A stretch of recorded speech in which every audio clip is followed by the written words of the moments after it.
శ్రీవారి లడ్డు అంశానికి సంబంధించి హోంమంత్రి అనిత రెస్పాండ్ అయిన దానికి సంబంధించిన బ్రేకింగ్ న్యూస్ మనం చూస్తూ ఉన్నాము.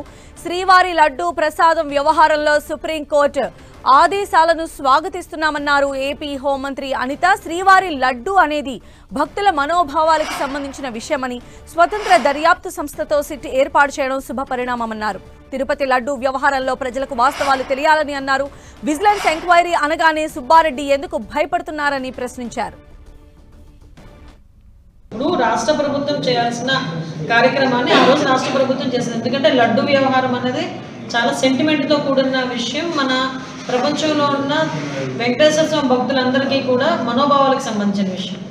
దాంట్లోని కల్తీ జరిగింది అని ప్రతి ఒక్కరు బయటకు వచ్చి చెప్తున్నా కూడా బయటకు వచ్చి దాన్ని ఏదో రకంగా బుల్డోజ్ చేయాలనే ఉద్దేశంతోనే వైకాపా నాయకులు కూడా చేశారు. మీరు అబ్జర్వ్ చేసుకుంటే తప్పు చెయ్యని వాడు భయపడ్డాడు. విజిలెన్స్ ఎంక్వైరీ అనేసరికి ఎందుకు భయపడ్డాడు సుబ్బారెడ్డి? ఆ విషయంలో కూడా కోర్టు ఈరోజు దాని గురించి కూడా ప్రస్తావించిన పరిస్థితి కూడా ఈరోజు కనిపిస్తూ ఉంది. ఈరోజు నిజంగా చాలా మంచిగా స్వాగతించాల్సిన విషయం. డెఫినెట్గా సుప్రీంకోర్టు ఏదైతే చెప్పిందో దాని ప్రకారంగా సిబిఐ ఆఫీసర్స్తో పాటు మన లోకల్ పోలీస్ డిపార్ట్మెంట్ నుంచి ఒక 2 అఫీషియల్స్ని కూడా వేసి సిట్ ఏర్పాటు చేయమన్నారు. దానికి కంపల్సరీగా మనం స్వాగతించాలి.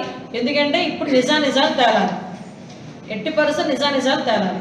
దాని మీద సిట్ దర్యాప్తు మనకి ఇప్పుడు రాష్ట్ర ప్రభుత్వం చేయాల్సిన కార్యక్రమాన్ని ఆ రోజు రాష్ట్ర ప్రభుత్వం చేసింది. ఎందుకంటే లడ్డు వ్యవహారం అనేది చాలా సెంటిమెంట్తో కూడిన విషయం. మన ప్రపంచంలో ఉన్న వెంకటేశ్వర స్వామి భక్తులందరికీ కూడా మనోభావాలకు సంబంధించిన విషయం. దాంట్లోని కల్తీ జరిగింది అని ప్రతి ఒక్కరు బయటకు వచ్చి చెప్తున్నా కూడా బయటకు వచ్చి దాన్ని ఏదో రకంగా బుల్డోజ్ చేయాలనే ఉద్దేశంతోనే వైకాపా నాయకులు కూడా చేశారు. మీరు అబ్జర్వ్ చేసుకుంటే తప్పు చెయ్యని వాడు భయపడ్డాడు. విజిలెన్స్ ఎంక్వైరీ అనేసరికి ఎందుకు భయపడ్డాడు సుబ్బారెడ్డి?